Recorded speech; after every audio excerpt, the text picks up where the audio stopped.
بعض الصالحين يقول سمعت ممن سمع عن حبيبي رسول الله صلى الله عليه وسلم أنك إذا ما أقبلت على شربة الماء فقسمه أثلاثا، اشرب أول جرعة وقل بسم الله واشربها، ثم انتهي من الجرعة وقل الحمد لله،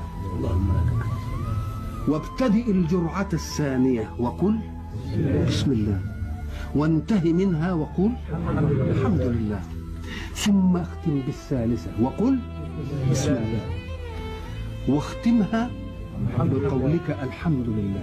إذا أخذت شربة ماء بهذه الطريقة التي نقلت عن رسول الله صلى الله عليه وسلم، طالما كان في جوفك ذلك الماء فلن تحدثك ذرة بمعصية الله. لا إله